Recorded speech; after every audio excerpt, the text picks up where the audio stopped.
Hai Sobat Kepoin Islam, Assalamualaikum warahmatullahi wabarakatuh. Bagaimana kabar kalian? Terima kasih sudah klik video ini.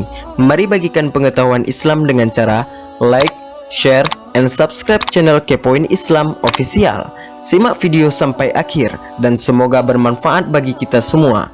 And let's begin.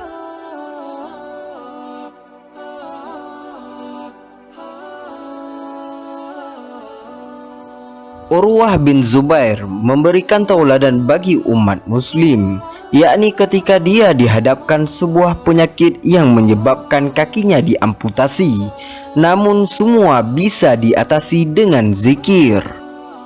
Urwah bin Zubair sendiri merupakan anak dari sahabat Rasulullah sallallahu alaihi wasallam, Zubair bin Awam, sedangkan ibunya Asma binti Abu Bakar As-Siddiq dijuluki Zatun Nitaqain atau pemilik dua ikat pinggang. Urwah yang lahir di Madinah pada 644 Masehi adalah salah satu generasi tabi'in yang merupakan tokoh ilmu fikih di kota Madinah.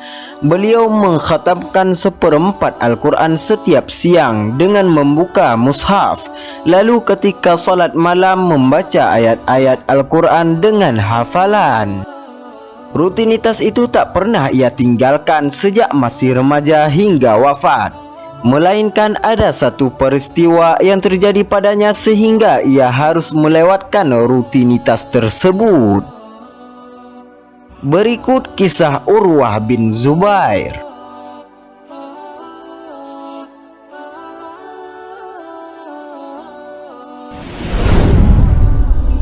Cobaan dari Allah.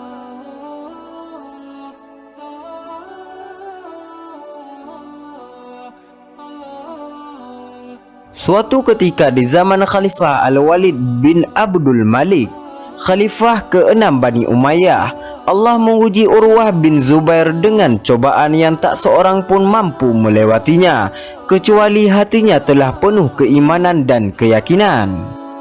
Khalifah Al-Walid bin Abdul Malik mengundang Urwah ke Damaskus untuk menemuinya. Urwah memenuhi undangan tersebut dan mengajak putra tertuanya. Khalifah pun menyambut Urwah bin Zubair dengan hangat. Namun saat di sana Allah berkehendak lain. Ketika putra Urwah memasuki kandang kuda Walid untuk bermain dengan kuda-kuda yang ada di sana, salah satu kuda menendang putra Urwah hingga meninggal seketika. Belum berakhir kesedihan Urwah bin Zubair atas kepergian anaknya, salah satu kakinya terkena penyakit ganas seperti tumor yang dapat menjalar ke seluruh tubuhnya.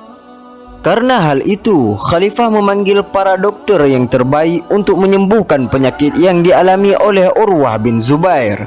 Tetapi para dokter sepakat bahawa tidak ada cara lain untuk menyembuhkannya selain dengan mengamputasi kaki Urwah sebelum penyakit itu menjalar ke seluruh tubuh. Saat itu tidak ada lagi alasan untuk menolaknya.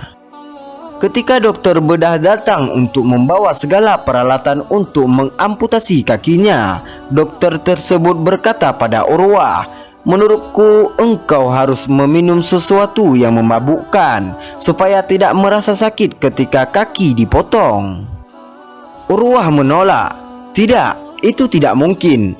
Aku tidak akan menggunakan sesuatu yang haram terhadap kesembuhan yang aku harapkan."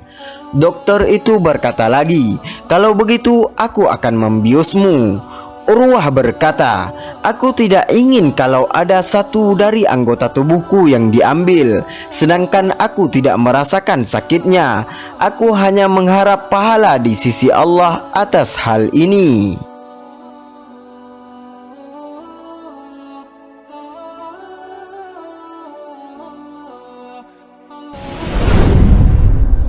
Proses amputasi.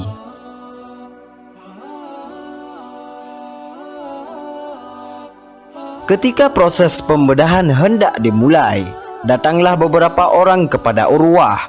Urwah berkata, "Untuk apa mereka datang?" Ada yang menjawab, "Mereka didatangkan untuk memegangmu. Barangkali engkau merasa sakit yang amat sangat, lalu menarik kaki dan akhirnya akan membahayakan dirimu sendiri."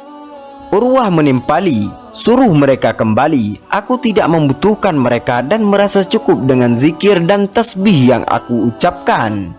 Kemudian dokter mendekatinya dan mulai mengamputasi dagingnya dengan alat bedah.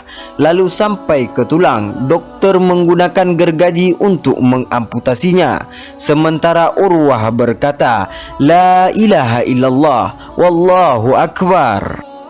Dokter terus mengamputasinya dan bibirnya terus mengucapkan tahlil dan takbir hingga kaki Urwah terpotong. Kemudian dipanaskan minyak dalam bejana besi. Kemudian kakinya dicelupkan ke dalamnya untuk menghentikan pendarahan dan menutup luka. Ketika itulah Urwah pingsan sekian lama dan menghalanginya untuk membaca Al-Quran pada hari itu. Seketika sadar, Urwah meminta potongan kakinya lalu mengelus dan menimangnya seraya berkata, Sungguh demi zat yang mendorongku untuk mengajakmu berjalan di tengah malam menuju masjid, Dia maha mengetahui bahwa aku tidak pernah sekalipun membuatmu berjalan kepada hal yang haram. Subhanallah, sungguh mulia Urwah bin Zubair. Semoga kita semua selalu istiqamah berzikir kepada Allah. Amin amin ya rabbal alamin. Wallahu a'lam bissawab.